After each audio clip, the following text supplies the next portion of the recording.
apalagi ketika mereka sudah menemukan keasikan sendiri sebagai pelaku, gitu. Nah itu nggak bisa berhenti dia. Pendidikan ya terhadap generasi, terhadap anak itu memang diawali dari rumah. Ya. Ya, jadi rumah itulah sebagai madrasatul ula. Sebagian besar ya kaum muslimin itu telah tercabut ya fungsi keluarga tadi. Dikarenakan kondisi itu dia akan kehilangan sosok ayah, sosok ibu, sehingga menjadi masalah baru. Iya benar. Dia tidak dibentuk ya karakternya itu dari dalam rumah, ya, tapi dia dibentuk karakternya itu di luar rumah.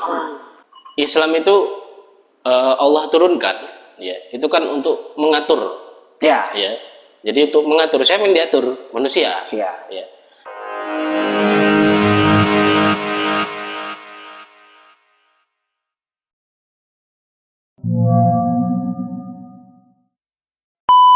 Dan seperti yang Ustadz Anda sampaikan tadi juga bahwa ini terjadi berdasarkan kebiasaan atau budaya sebelum kekerasan sebelum-sebelumnya. Nah, kalau hal ini terjadi karena budaya kekerasan sebelumnya, bagaimana kita seharusnya menyikapinya? Atau ada nggak pencegahan-pencegahan agar kita bisa istilahnya tidak terkena bullying atau bisa menghadapi bullying inilah?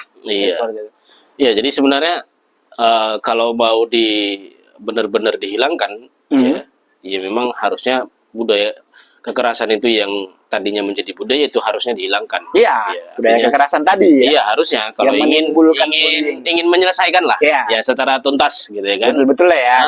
Jadi sehingga tayangan-tayangan yang benar-benar mengandung ya dan menghadirkan kekerasan tadi itu betul-betul dihilangkan. Gitu ya. Sehingga generasi-generasi yang baru tumbuh ini itu tidak mencontoh ya tayangan-tayangan itu ataupun mungkin permainan-permainan yang ada dalam games-games ya. Tidak menjadi pemicu. Iya. Karena sifat dari manusia ini kan kadang-kadang apalagi generasi muda yang baru tumbuh itu suka ini dia, suka ada rasa keinginan niru gitu ya. Ya pengen dicobalah gitu ya. Mereka belum tahu apakah mereka masih belum tahu itu betul apa salah gitu. Saya juga nggak tahu ini kan tapi mungkin mereka ya udah coba aja kan kayak gitu. Ya jadi dicocok sakit nggak gitu. Cobalah. Padahal gitu, sakit udah. Padahal itu kan sakit kan kayak gitu. Jadi sama-sama seperti itu gitu ya. Nah, apalagi ketika mereka sudah menemukan keasikan sendiri sebagai pelaku gitu. Nah, itu nggak bisa berhenti dia. Ada rasa candu akhirnya. Dari ada rasa candu atau kesenangan tersendiri bagi pelaku, kepuasan tersendiri bagi pelaku karena melakukan hal bullying tersebut. Ditambah lagi kan mungkin tidak hanya sebagai senior ya bisa jadi mungkin dia punya orang-orang yang membackingnya lah bahasanya gitu ya yang mungkin bisa menjadikan keinginan dia tadi itu terus berlanjut terus berlanjut ya. Tanpa ada rasa khawatir dia akan seperti apa gitu. Ya. Makanya fenomena-fenomena ini nggak akan bisa hilang gitu ya kecuali sumbernya itu nanti dihilangkan. Ya. Cuman gimana cara pencegahannya? Ya, mungkin dalam kondisi kehidupan kita ada lah kan gitu kan. Nah, namun memang pencegahannya ini ya yang secara awal ya ini memang sebenarnya sudah kecabut juga. Ya, tapi walaupun tidak semuanya. Iyalah. Ya. Nah, jadi kalau dalam pandangan Islam bahwa pendidikan ya terhadap generasi terhadap anak itu memang diawali dari rumah. Ya. Ya. Jadi rumah itulah sebagai madrasatul ula. Madrasatul ula. Ya, jadi pendidikan pertama. Ya, jadi pendidikan pertama terhadap generasi. Ya. Disitulah dia dikenalkan iman, disitulah dikenalkan Islam, disitulah dia dikenalkan tentang akhlak, ya, disitulah dia dibentuk. Ya, jadi setiap generasi Muslim, ya, disitulah di dalam rumah itulah dibentuk keimanannya. Itu dasarnya. Di situ. Nah hari ini ternyata sebagian besar ya kaum Muslimin itu telah tercabut, ya, fungsi keluarga tadi. Untuk mengajarkan tadi fondasi itu. Jadi sebagai pendidik tadi ya kepada generasinya itu tercabut, hilang gitu ya sehingga keimanan kepada Allah, rasa takwa itu tidak muncul dari awal ketika berada di dalam rumah tangga generasi ini. Ya, pemahaman tentang Islam itu tidak muncul dari situ. Ya. Dan juga kenapa kenapa rumah keluarga itu bisa hilang. Ya. Ini juga kan punya sebab, gitu ya. Artinya bukan tiba-tiba itu hilang, tapi ada sebab kenapa pendidikan di dalam rumah itu tidak berjalan, bisa hilang, gitu kan. Ya, karena kesibukan dari orang tua. Ya, kenapa orang tua sibuk? Kan kita pertanyaan. Enggak siap-siap ini. Ya. Kenapa orang tua sibuk? Si ayah sibuk dalam mencari nafkah untuk memenuhi kebutuhan keluarganya, gitu ya. Memenuhi kebutuhan sandang, ya, pangan, ya, papan, ya, bahkan termasuk nanti di dalamnya itu ya urusan-urusan kesehatan, ya, urusan pendidikan, ya kan. Nah, akhirnya apa? Seorang ayah itu hilang, ya, peran dia yang harusnya hadir juga di dalam rumah tangga, ya, dalam keluarga. Ya. Begitu juga sang ibu, gitu kan. Hilang juga perannya akhirnya.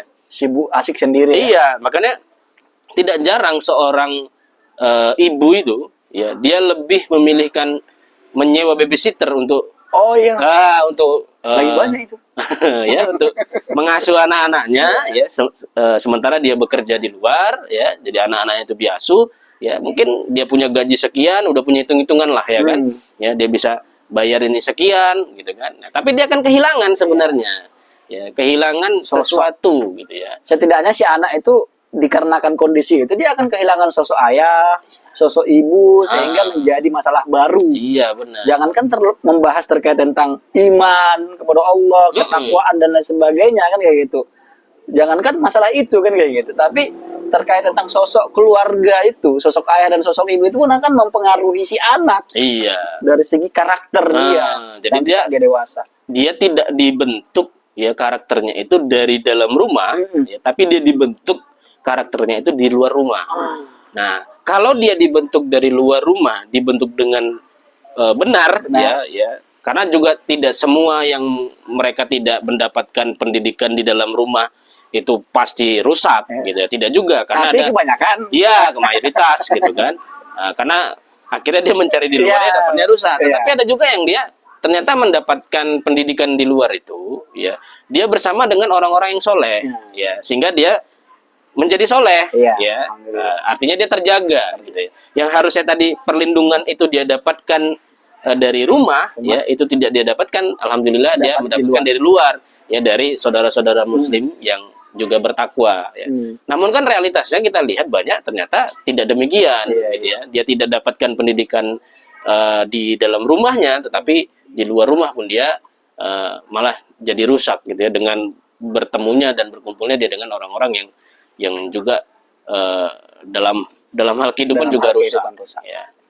Jadi kayak gini, kembali lagi ke aspek yang mungkin tadi disampaikan bahwa faktor utama atau salah satu faktornya lah ya, bahwa kurangnya peran rumah, ya, bagi generasi, bagi si anak untuk memberikan pendidikan terkait tentang keimanan, ketakwaan untuk membentuk generasi si anak. Sebetulnya bagaimana hal ini bisa mempengaruhi? Bagaimana terkait tentang keimanan dan ketakwaan itu bisa mempengaruhi karakter si anak sehingga kok bisa dia menjadi pelaku bullying atau dia terkena jadi korban bullyingnya, kan kayak gitu. Jadi kan bisa ini, kan gitu. Kan tadi kita angkat itu. Kok bisa bahwa ketakwaan yang tidak diajarkan, keimanan yang tidak diajarkan kepada si anak itu bisa mempengaruhi karakter si anak? Iya. Jadi Islam itu Allah turunkan, ya, itu kan untuk mengatur, ya. Jadi untuk mengatur, siapa yang diatur? Manusia. Ya. Kenapa yang diatur manusia? Kenapa bukan hewan yang diatur? Ya, kenapa yang diatur itu manusia? Ya. Karena manusia itu punya akal, ya. Ya. Jadi keistimewaan manusia itu dibandingkan makhluk yang lain karena dia punya akal, sehingga kalau manusia ini yang punya akal yang tidak diatur, rusak. Jadi dia akan menciptakan kerusakan. Bablas. Iya. Nah, kalau aturan itu dikasih ke hewan itu nggak punya, ya, nggak punya akal, gitu ya. Ya. Kita kasih pun penjelasan, jangan buang air di situ, buang juga dia di situ nanti. Gitu, ya. Mau kita kasih besar-besar tulisan pun, gitu ya kan. Ya. Dia nggak pandai baca. Nggak pandai baca. Makanya itu tulisannya bukan untuk lembunya, bukan untuk hewannya, tapi itu untuk yang punya. Ternyata yang punya juga nggak pandai baca. Ya, yang punya juga bisa berdalih dia, gitu kan. Ya. Ilmunya orang kan itu lembu. ya terserah dia. Gitu. Iya, iya. Nah, jadi seperti itu. Jadi Islam Allah turunkan ya itu untuk mengatur, ya, mengatur manusia, ya. Jadi termasuk mengatur bagaimana pendidikan ya di dalam Islam, ya. Mulai dari pendidikan yang paling dini sekali, ya. Nah, apa yang diajarkan ya terhadap anak ya itu pertama sekali mereka tuh harus diajarkan pengenalan terhadap Robnya, ya. Jadi keimanannya itu, ya. Jadi iman ya terhadap Robnya, terhadap Allah Subhanahu Wa Taala, ya itu sudah diajarkan sejak dini dengan bahasa yang sesuai dengan yang bisa usianya, ya, sesuai dengan usianya, gitu ya. Jadi jangan menceritakan tentang membicarakan keimanan kepada anak usia 3-4 tahun, gitu ya. Seperti seorang filsuf ya. Bahwa Tuhan itu seperti ini, bahwa dia itu nanti membuat dia pusing, gitu ya. Nah, jadi diberikan dengan bahasa yang sederhana, ya, sehingga mereka bisa paham, gitu. Nah, itu dari situ. Jadi kalau dari awal saja, ya itu sudah dibangun, ya pemahamannya terhadap Islam, ya karena Islam itu kan diturunkan untuk mengatur. Ya. Jadi kalau aturannya itu sudah bisa dipahami, gitu kan. Nah, insya Allah hal yang terjadi saat ini itu bisa tidak terjadi, gitu ya. Ya. Karena dia udah diputus di awal nih. Iya, jadi rasa takwanya itu sudah hadir, sudah terbentuk pemahamannya juga, ya bahwa hal seperti itu tidak dibenarkan dalam Islam, ya. Pergaulan yang seperti ini itu tidak dibenarkan dalam Islam. Gitu. Jadi kalau kita ngelihat kasus-kasus yang ada hari ini bukan sebenarnya di generasi muda bukan cuma masalah bullying, bukan. Ya, masalah yang lain juga banyak, gitu ya. Ya, pergaulan bebas. Narkoba, ya itu banyak sekali menyasar generasi muda, ya bahkan tawuran, ya. Nah, itu banyak generasi muda itu bahkan banyak mungkin sekali. Kalau yang sempat rame juga terkait tentang generasi muda ini, ya mungkin kan dikarenakan kondisi saat ini ya, anaknya dibully dan sebagainya, sehingga akhirnya apa ya, mereka itu memiliki pemikiran atau memiliki ide untuk child free gitu loh. Iya. Untuk tidak mau, jadi mungkin mereka mau nikah tapi nggak mau punya anak, kan gitu. Jadi yang sempat kemarin viral rame-rame ini kan jadi hal yang saya rasa ya lucu sih gitu loh. Jadinya walaupun itu sebetulnya mengerikan, cuman jadinya saya bawa ke sini kok ada ya gitu. Jadi berdampak ke sana kan kayak gitu. Mengerikannya gitu. Nah, itu akibat sebenarnya tidak bisa terlepas dari cara kaum muslimin hari ini menjalani kehidupan, ya. Jadi kehidupan yang mereka jalani hari ini karena memang tidak disandarkan pada Islam, ya, tapi disandarkan pada perkara yang lain, ya, maka akan terbentuklah cara hidup, ya, sesuai dengan itu, ya. Jadi sesuai dengan sistem yang menjalani kehidupan mereka, gitu ya. Nah, maka memang kalau mau bicara tentang penyelesaian secara utuh, wah ini akarnya nih. Iya, nggak mungkin siap juga satu kali pembahasan kan kayak gitu. Jadi, karena kita bahas bullying aja, itu ya hampir setengah jam lebih kan kayak gitu kan. Waktunya panjang. Apalagi mau akar masalah dari semua kondisi ini. Nah, yang hari ini tidak dipahami oleh kaum muslimin bahwa Islam itu dianggap hanya sebatas perkara-perkara ibadah ritual saja. Padahal Islam itu diturunkan oleh Allah itu dalam bentuk sistem kehidupan, gitu, ya. Kompleks. Jadi bagaimana cara hidup kalau mau ikut Islam, ya itu insya Allah berkah dia. Cuman sistem Islam itu tadi, ya cara hidup di dalam Islam itu, ya itu memang dia punya tubuh sendiri, gitu. Memang ada tapi kan? Ada. Gitu. Soalnya yang kita pahami yang ada di tengah-tengah masyarakat kan ini menganggap yang penting aku sholat, yang penting aku puasa, yang penting aku infak, udah siap kan kayak gitu. Mereka nggak menganggap bahwa yang sampaikan bahwa sistem dalam hidup dalam Islam itu ada kan kayak gitu. Masyarakat saat ini mungkin nggak menyadari itu ada. Jadi Islam itu punya tubuh sendiri, gitu. Ya seperti kita manusia ada tubuhnya, gitu kan. Terus ada perangkat-perangkat di dalam tubuh kita ini punya perangkat-perangkatnya, ya, ada jantung, ada segala macam lah, gitu. Ya Islam itu seperti itu dia. Jadi kalau misalkan kita mau memiliki akhlak yang baik tapi dalam tubuh yang lain gitu ya, itu juga nggak bisa sempurna gitu. Ya, contoh misalkan di dalam keluarga dia dididik dengan Islam gitu ya, dididik dengan Islam, tetapi dia hidup dalam kehidupan yang itu bukan tubuh Islam sebenarnya, ya bukan dalam sistem Islam gitu kan. Ya, maka itu juga nggak sempurna. Ya, dia keluar dari rumah dia akan menyaksikan banyak sekali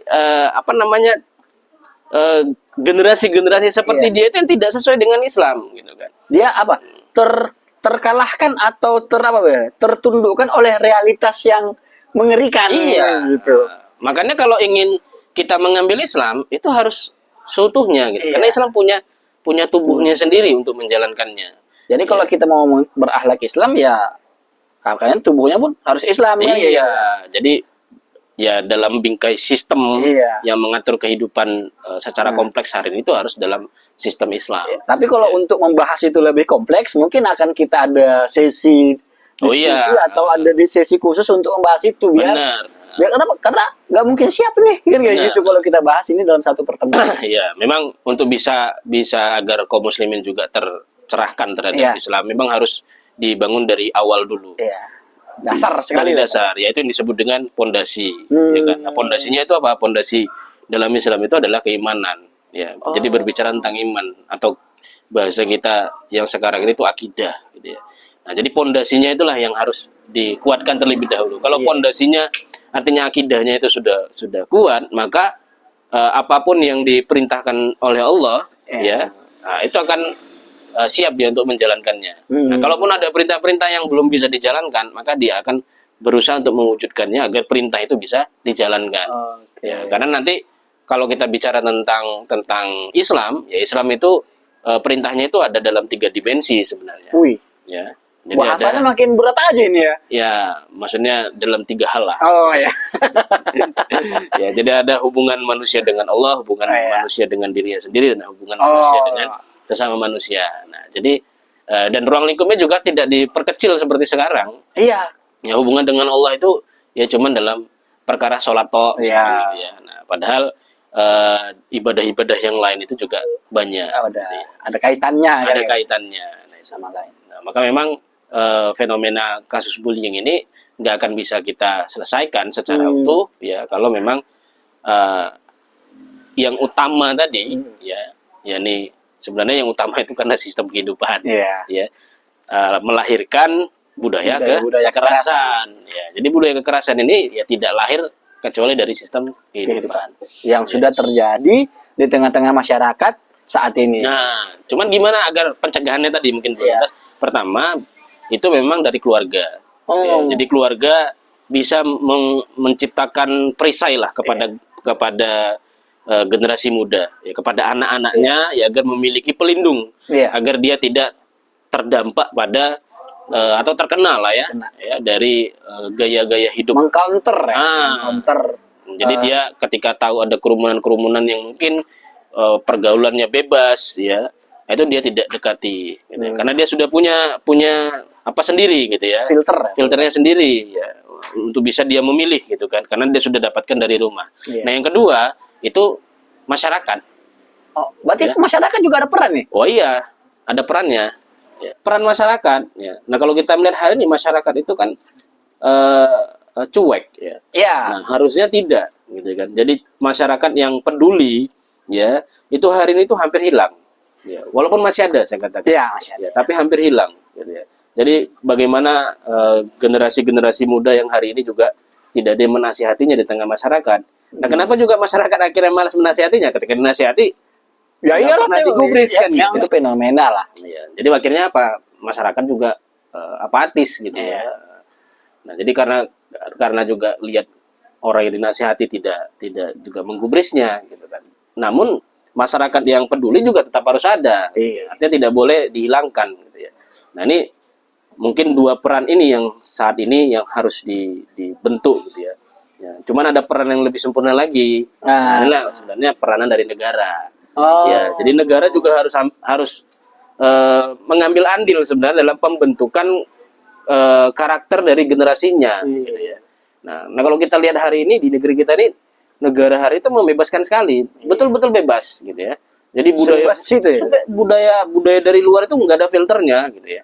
Walaupun kita ini mayoritas Muslim, Iya. gitu ya. Nah, jadi budaya dari luar ya, budaya joget, ya budaya nari, ya budaya-budaya musik yang akhirnya kebablasan, gitu ya, menampilkan aurat segala macam itu bebas masuk gitu ya. Terus juga tayangan-tayangan itu juga ya paling fungsi dari negara cuma memberikan tanda gitu ya. Ini tidak boleh ditonton 16 plus, 17 plus, 16 plus, atau tapi itu bisa diakses oleh semuanya.